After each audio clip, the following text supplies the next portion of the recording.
راستے میں ایک رکاوٹ بنا. مطلب اگر میں خودکشی کا ارادہ کر لیتا تو مجھے وہ رکاوٹ یعنی میرے سامنے آ جاتا، اور پھر میں سوچتا کہ یار میں نے تو اپنے دوست کے ساتھ وفا کا وعدہ کیا ہوا ہے، یعنی میں نے وعدہ کیا ہوا ہے کہ ہم ایک ساتھ رہیں گے، لہٰذا تیرے ساتھ جو میں نے وعدہ کیا ہوا تھا وہی وعدہ ہے، اور جو وعدہ کیا تھا تو اسی وجہ سے وہی وعدہ میں نبھانے کی کوشش میں یعنی میرے لیے ایک رکاوٹ بنا. اور میں اپنے مرنے کے ارادے سے میں کیا ہوا، یعنی میں نے مرنا جو میں خودکشی کرنا چاہ رہا تھا تو خودکشی کو میں چھوڑ بیٹھا. مطلب یعنی میں نے خودکشی کا جو ارادہ کیا ہوا تھا، میں اس خودکشی کا ارادہ میں ترک گیا ہوں. میں نے ترک کر لیا اس لیے چھوڑ دیا تاکہ ایسا نہ ہو کہ تو خفا نہ ہو.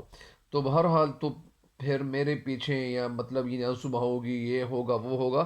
تو ان ساری باتوں کے یا ان ساری باتوں کو ذہن میں رکھتے ہوئے میں نے یہ جو وعدہ کیا ہوا تھا تو اسی وعدے کی پاسداری کے لیے، وعدے نبھانے کے لیے میں نے یہ ارادہ بھی ترک کر لیا.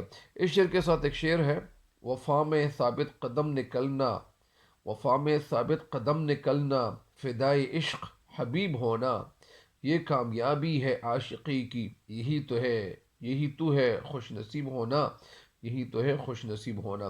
اگلے شعر کی تشریح کی طرف بڑھتے ہیں. چار اساسوں سے الگ ہے میرا معیار کہ میں زخم کھاؤں گا تو کچھ اور سور جاؤں گا. چارہ ساز کا مطلب کیا ہے؟ چارہ ساز کسے کہتے ہیں؟ چارہ ساز مطلب یعنی ڈاکٹر یا معالج، علاج کرنے والے کو چارہ ساز کہتے ہیں. الگ مطلب میرا جدا ہے، یعنی چارہ ساز سے الگ ہے میرا معیار. معیار کا مطلب یہاں پیمانہ بھی ہو سکتا ہے، یعنی میرا جو معیار ہے، میرا جو پیمانہ ہے یا جو ناپنے کا جو ایک پیمانہ ہے. زخم کھاؤں گا تو کچھ اور سور جاؤں گا. میں مطلب یعنی زخم کھانے کے لیے میں نے خود کو تیار کیا ہوا ہے، اور میں اگر زخم کھاؤں گا تو مجھے یعنی ترقی مزید ملے گی، یعنی میں اور خوبصورت بنوں گا. یعنی اس شعر کا مطلب یہ بھی ہے. اس شعر کا آپ ایک نثر سن لیں. یہ جو نثر جو مفہوم سنیں گے تو پھر انشاءاللہ آپ کے ذہن میں یہ شعر کی تشریح بیٹھ جائے گی. شاعر اس شعر میں کہنا یہ چاہتے کہ میرا جو معیار ہے وہ ڈاکٹروں سے اور معالجوں سے مختلف ہے، تھوڑا سا مختلف ہے. یعنی میں جتنا زیادہ زخم کھاؤں گا اور جتنا مجھے تکلیف جتنی زیادہ پہنچتی چلی جائے گی، اتنا زیادہ تندرست ہوتا چلا جاؤں گا. مطلب اس شعر ہمیں بتانا کیا چاہتے ہیں، سمجھانا ہمیں کیا چاہتے ہیں؟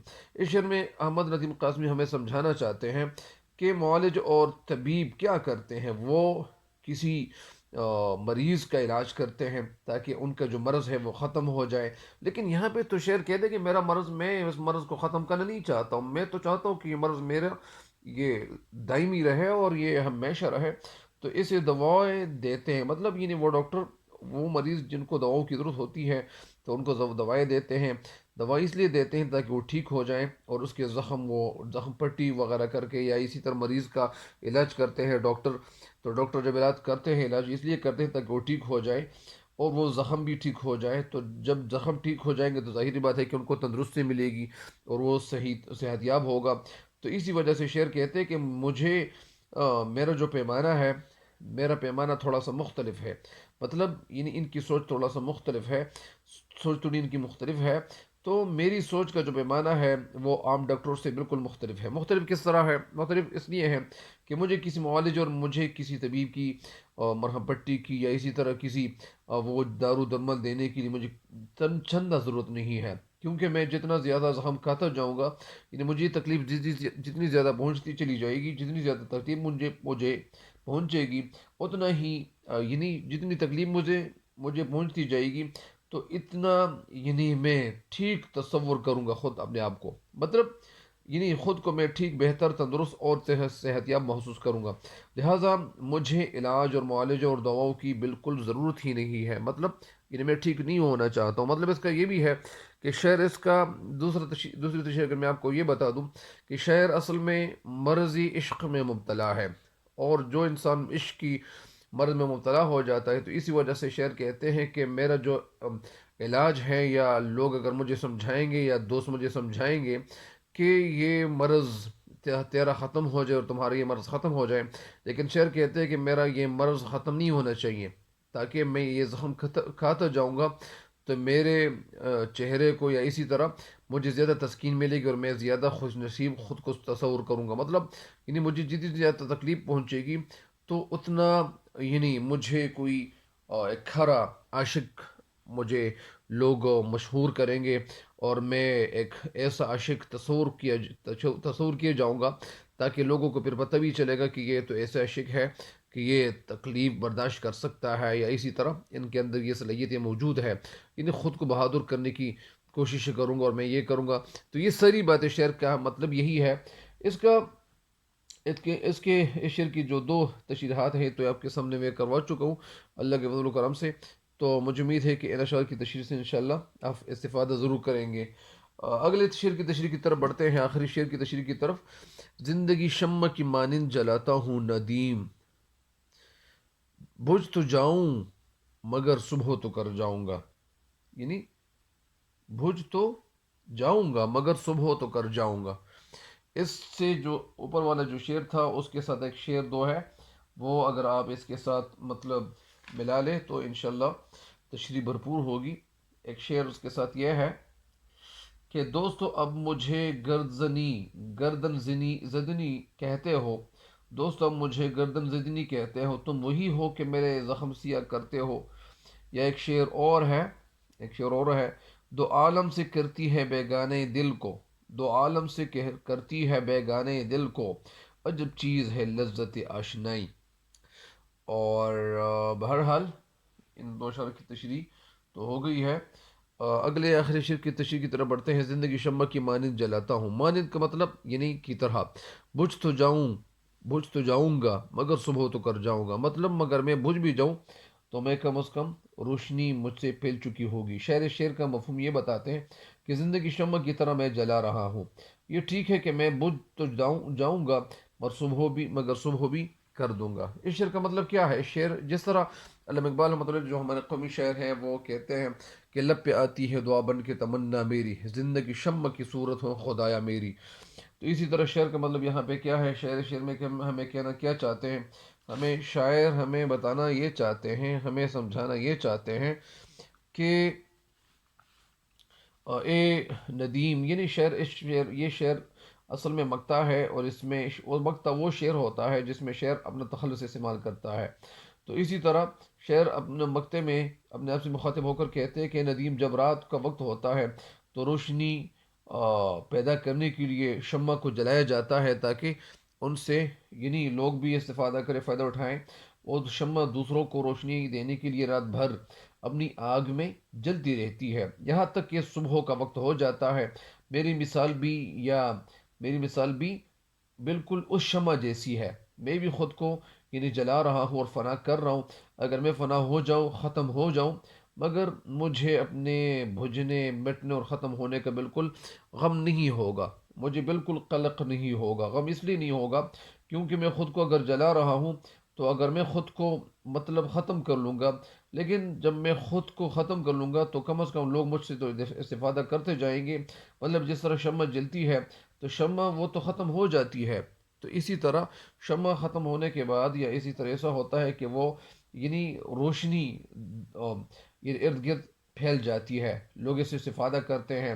تو پرانے دور میں ایسے بھی ہوتا تھا کہ لوگ ایسے ہوتے تھے کہ وہ مختلف چیزیں جو ہوتی تھیں، مطلب لالٹین، اس میں لوگ مٹی کا تیل ڈالتے تھے، اور یہ بہت پہلے کی بات ہے، یعنی پرانے دور کی بات ہے، اور وہ بہت دور تک یعنی روشنی اس کی پھیل جاتی تھی. یا اس طرح شمع لوگ وغیرہ جلانے کی کوشش کرتے تھے، اور شمع سے بھی لوگ ارد گرد کھڑے ہوتے تھے یا بیٹھے ہوتے تھے، یا اسی طرح کبھی کبھار یعنی وہ جو مطالعہ کرتے تھے. لیکن آج کل نعمتوں کی جو بہتات ہے، جو نعمت اللہ تعالیٰ نے ہمیں دی ہوئی ہے، تو ہم ان نعمتوں کا قدر نہیں کر رہے. ہمارے ذہن میں یا ہمارے دل میں ان نعمتوں کی قدر نہیں ہے، اور ہم لوگ ان نعمتوں سے یہ غلط فائدہ اٹھا رہے ہیں. بہرحال پرانے دور میں بہت سارے لوگ ایسے بھی ہوتے تھے کہ وہ جب مطالعہ کرتے تھے تو بڑی مشکل سے مطالعہ کرتے تھے، لیکن آج کل ماشاءاللہ لرننگ کا سسٹم بالکل ٹھیک ہو گیا ہے. بہرحال اس شعر کی تشریح میں آپ کو بتا رہا تھا کہ شاعر کہتے ہیں کہ میں خود کو تو ختم کر ڈالوں گا، لیکن میں ایک بڑے مقصد کی خاطر اپنی قربانی دے رہا ہوں، اور میں کچھ کرنے جا رہا ہوں، تاکہ مجھے یقین ہے کہ میرا خود کو جلانا اور قربانی دینا یہ ایک دن ایسا آئے گا کہ یہ میری قربانی وہ رنگ لائے گی. اور اسی طرح میری موت کے بعد جو صبح نمودار ہوگی، جو صبح روشن ہوگی، وہ انسانیت کی فلاح و بہبود کے لیے ہوگی۔ اس کا ایک مطلب یہ بھی ہے کہ بہت سے لوگ ایسے بھی ہوتے ہیں، مثال کے طور پر یہ جو والدین ہوتے ہیں وہ بہت سخت محنت کرتے ہیں، کڑی محنت کرتے ہیں، کڑی دھوپ میں وہ ادھر ادھر جاتے ہیں اور زیادہ حرکت کرتے نظر آتے ہیں۔ تو مطلب اس کا یہ ہوتا ہے کہ وہ اتنی زیادہ محنت اس لیے کرتے ہیں تاکہ ان کے جو بچوں کی زندگی ہے وہ خوبصورت ہو، وہ بہتر ہو، اچھی ہو۔ تو اسی وجہ سے زیادہ والدین ایسے ہی ہوتے ہیں، یا ایسے ہی ہوتے ہیں، وہ بہت سخت کام کرتے ہیں۔ لیکن ان کے کبھی کبھار ایسے بچے بھی پیدا ہوتے ہیں کہ وہ بچے ان نعمتوں کو یعنی غلط استعمال میں لاتے ہیں، اور اسی وجہ سے وہ نعمتیں غلط ان استعمال کی، ان نعمتوں کی کا جو استعمال ہے وہ غلط طریقے سے کر لیتے ہیں۔ تو ظاہری بات ہے کہ والدین کو یعنی اپنی زندگی تنگ نہیں کرنی چاہیے، بلکہ ساتھ ساتھ اپنی زندگی تو گزارنی بھی چاہیے، لیکن ساتھ ساتھ اپنی صحت کا بھی خیال رکھنا چاہیے۔ بہرحال یعنی اللہ تعالیٰ اپنے بچوں کا جو اعتماد ہے وہ اللہ تعالیٰ پہ قائم کرنا چاہیے، تاکہ جب آپ کے بچوں کا اعتماد اللہ تعالیٰ پہ ہو تو ظاہر بات ہے کہ آپ کے بچے کبھی ناکام نہیں ہوں گے۔ بہرحال تو اس شعر کے ساتھ یعنی ایک مطلب یہ بھی آپ نکلتا ہے کہ والدین اپنے آپ کو بہت زیادہ تھکاتے ہیں، بہت زیادہ سخت محنت کرتے ہیں، اس کڑی محنت کرتے ہیں، لیکن وہ یہ چاہتے ہیں کہ ہمارے جو بچے ہیں وہ کامیاب ہو، یہ تعلیم یافتہ ہو۔ لیکن ان کی تعلیم جب جاری ہو اور ساری ہو تو پھر مطلب یعنی ان کے اندر پیدا دیانتداری ہو، اور یعنی یہ سارے کام اگر وہ دل سے کریں گے تو ظاہر بات ہے کہ ان کے بچوں کو بھی فائدہ ہی زیادہ ملے گا۔ لیکن کچھ بچے ایسے ہوتے ہیں کہ وہ مطالعہ نہیں کرتے ہیں، مطالعہ سے دل چراتے ہیں یا جی چراتے ہیں، اور ان کے دل میں مطالعہ کے لیے کیا ہوتا ہے جگہ نہیں ہوتی ہے۔ تو ان کو مطالعہ کرنا چاہیے، کیونکہ جو لوگ محنت نہیں کرتے، جس طرح اللہ تعالیٰ اپنے کلام میں فرماتا ہے اعوذ باللہ من الشیطان الرجیم بسم اللہ الرحمن الرحیم لیس للانسان الا ما سعى، یعنی انسان جس چیز کے لیے محنت کرتا ہے وہی چیز اللہ تعالیٰ ان کو دیکھ کر رہتا ہے۔ تو ظاہر بات ہے کہ وہ چیز ان کو ضرور ملے گی، لیکن اگر ایک انسان محنت کرتا نہیں ہے، محنت سے دل چراتا ہے یا جی چراتا ہے اور محنت سے دور بھاگتا ہے، محنت تک یعنی محنت کے نام سے بھی ڈرتا ہے، تو ظاہر بات ہے کہ ان کو یعنی کامیابی کیسے ملے گی۔ بہرحال یعنی یہ والدین کی اسی وجہ سے یہ محنت جو جاری رہتی ہے، وہ کوشش کرتے رہتے ہیں، تو ظاہر بات ہے کہ اس سے یہ بات مترشح ہوتی ہے، یا اسی طرح ہمیں یہ بات نظر آتی ہے کہ یہ والدین اتنی سخت محنت اس لیے کرتے ہیں تاکہ ان کے بچے تعلیم یافتہ ہوں اور وہ کیا ہوں، کامیاب ہوں۔ بہرحال اس شعر کی تشریح تو مکمل ہو گئی ہے، تو اس شعر کے ساتھ ایک دو شعر ریلیٹڈ ہے کہ ہیں لوگ وہی جہاں میں اچھے، یہ علامہ اقبال رحمۃ اللہ علیہ کا شعر ہے، ہیں لوگ وہی جہاں میں اچھے آتے ہیں جو کام دوسروں کے۔ ایک شعر اور ہے، اپنے لیے تو سب ہی جیتے ہیں اس جہاں میں، اپنے لیے تو سب ہی جیتے ہیں اس جہاں میں، یہ زندگی کا مقصد اوروں کے کام آنا۔ اور ایک شعر اور ہے، رکھتے ہیں جو اوروں کے لیے پیار کا جذبہ، رکھتے ہیں جو اوروں کے لیے پیار کا جذبہ، وہ لوگ کبھی ٹوٹ کر بکھرا نہیں کرتے۔ بہرحال اس غزل کی جو تشریح ہے وہ ختم ہو گئی ہے اور اختتام کو پہنچ گئی ہے۔ تب تک کے لیے مجھے دیجیے گا اجازت، اور اپنے کمنٹ سیکشن میں وہ کمنٹ ضرور دیجیے گا تاکہ میری ویڈیو میں ایسی کون سی خامی ہے یا خامیاں ہیں تاکہ وہ نکال سکوں، اور اس طرح ساتھ ساتھ میرے چینل کے ویڈیوز کے لنکس بھی اپنے دوستوں کے ساتھ شیئر کریں تاکہ اور لوگوں کو بھی فائدہ ساتھ ساتھ پہنچتے چلے جائے۔ تب تک کے لیے دیجیے گا مجھے اجازت، اللہ نگہبان۔